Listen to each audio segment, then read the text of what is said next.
Nandini deluxe restaurant 19ನೇ branch ಇವತ್ತು ಲೋಕಾರ್ಪಣೆ ಆಗಿರುವಂಥದ್ದು, ಉದ್ಘಾಟನೆ ಆಗಿರುವಂಥದ್ದು. ಸದ್ಯ ನಾನೀಗ ಬೆಂಗಳೂರಿನ ಹೊರವಲಯದಲ್ಲಿರುವಂತಹ ಕಾಡುಗೋಡಿಯ ಸೀಗೆಹಳ್ಳಿ ಮುಖ್ಯ ರಸ್ತೆಯಲ್ಲಿರುವಂತಹ ಈ ಒಂದು 19ನೇ ಬ್ರಾಂಚ್ ನಂದಿನಿ ಡಿಲೆಕ್ಸ್ ರೆಸ್ಟೋರೆಂಟ್ನಲ್ಲಿದ್ದೀನಿ. ಈಗಾಗಲೇ ದೃಶ್ಯದಲ್ಲೂ ಕೂಡ ಈಗ ನೀವು ಗಮನಿಸ್ತಾ ಇರ್ಬೋದು.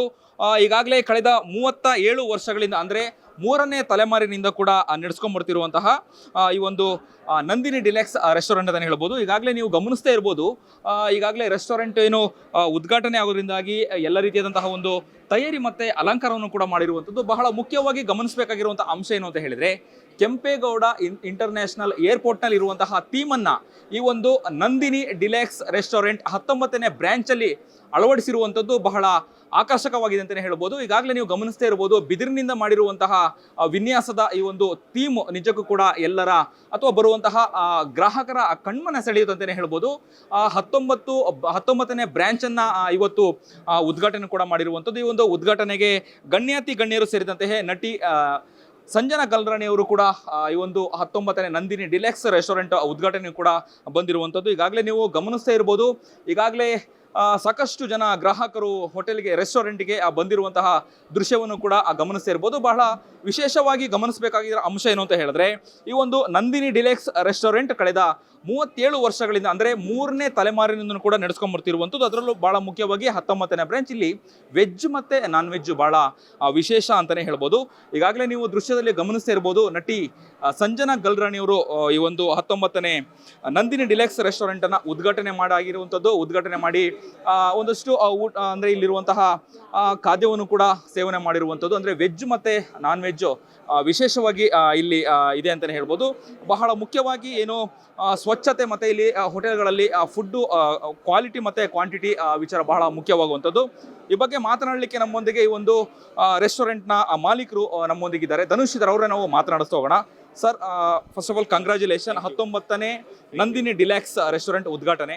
ಏನು ಹೇಳಲಿಕ್ಕೆ ಬಯಸಿರಿ? ಬಹಳ ಮುಖ್ಯವಾಗಿ ಕೆಂಪೇಗೌಡ ಅಂತಾರಾಷ್ಟ್ರೀಯ ವಿಮಾನ ನಿಲ್ದಾಣದಲ್ಲಿರುವಂತಹ ಥೀಮನ್ನು ಬಳಸಿರುವಂಥದ್ದು, ಏನು ಹೇಳಲಿಕ್ಕೆ ಬಯಸ್ತೀರಿ?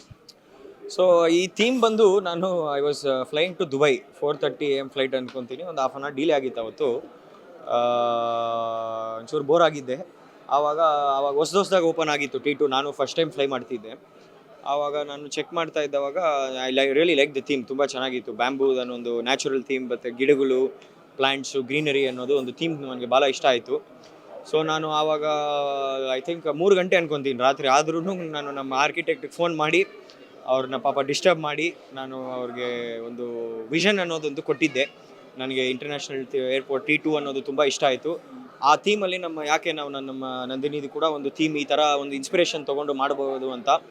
ಆವಾಗ ಅವರು ಒಂದು ಒಳ್ಳೆ ಐಡಿಯಾ ಅಂತ ನನಗೂ ಎಂಕರೇಜ್ ಮಾಡಿ ವಿತಿನ್ ಆಲ್ಮೋಸ್ಟ್ ಅವರು 20-25 ಡೇಸ್ ತೊಗೊಂಡ್ರು.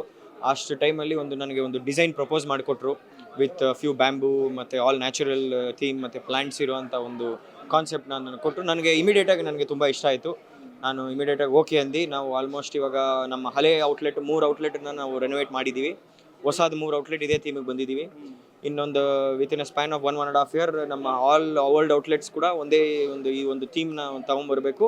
ಆ್ಯಂಡ್ ಹೊಸ ಔಟ್ಲೆಟ್ಸ್ ಏನಿದೆ ಈ ಥೀಮಲ್ಲಿ ಕಂಟಿನ್ಯೂ ಆಗೋದೊಂದು ಒಂದು ಕಾರ್ಪೊರೇಟ್ ಐಡೆಂಟಿಟಿ ನಾವು ಬೆಳೆಸಬೇಕಂತ ಇದನ್ನು ಒಂದು ಮಾಡೋಕ್ಕೆ ಪ್ಲ್ಯಾನ್ ಮಾಡಿದ್ದೀವಿ. Yes sir, okay. ಕಳೆದ 37 ವರ್ಷಗಳಿಂದ 3ನೇ ತಲೆಮಾರು, ಆಮೇಲೆ ಇಲ್ಲಿ ಫುಡ್ಡು ಮತ್ತು ಕ್ವಾಂಟಿಟಿಯನ್ನು ಹೇಗೆ ಕಾಪಾಡ್ಕೊಂಡು ಬಂದಿದ್ದೀರಿ, ಆ ಬಗ್ಗೆ ಹೇಳೋದಾದರೆ?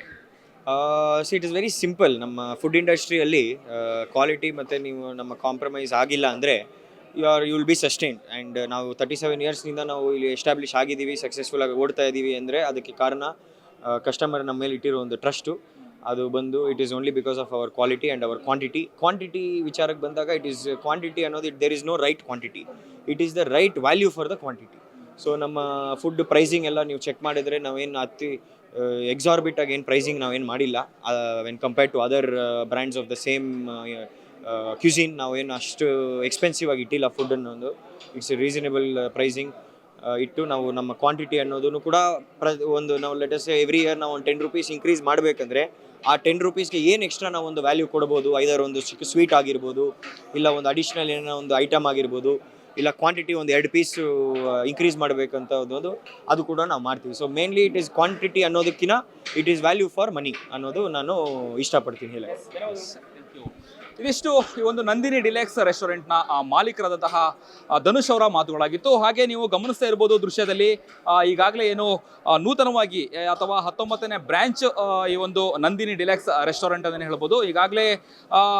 ಈಗಾಗಲೇ ಇಲ್ಲಿರುವಂತಹ ಎಲ್ಲ ಚೇರ್ಗಳು ಕೂಡ ಆಸನಗಳು ತುಂಬಿದವಂತಲೇ ಹೇಳ್ಬೋದು, ಫಿಲಪ್ ಆಗಿದೆ ಅಂತಲೇ ಹೇಳ್ಬೋದು. ಬನ್ನಿ ಸಾಕಷ್ಟು ವಿಚಾರಗಳನ್ನ ಮತ್ತು ಮತ್ತಷ್ಟು ಗ್ರಾಹಕರನ್ನ ಮಾತನಾಡಿಸ್ತಾ ಹೋಗೋಣ. ಸರ್, ನಂದಿನಿ ಡಿಲೆಕ್ಸ್ 19ನೇ ಬ್ರಾಂಚ್ಗೆ ಇವತ್ತು ನೀವು ಬಂದಿದ್ದೀರಿ.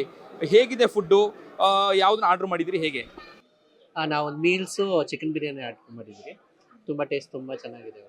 ಇವ್ರದ್ದು ಆ್ಯಂಬಿಯನ್ಸು ತುಂಬ ಚೆನ್ನಾಗಿದೆ, ತುಂಬ ಇಷ್ಟ ಆಯಿತು. Thank you. ಇದಿಷ್ಟು ಹೋಟೆಲ್ಗೆ ಬಂದಂತಹ ನಂದಿನಿ ಡಿಲೆಕ್ಸ್ ರೆಸ್ಟೋರೆಂಟ್ಗೆ ಬಂದಂತಹ ಗ್ರಾಹಕರ ಮಾತುಗಳಾಗಿತ್ತು.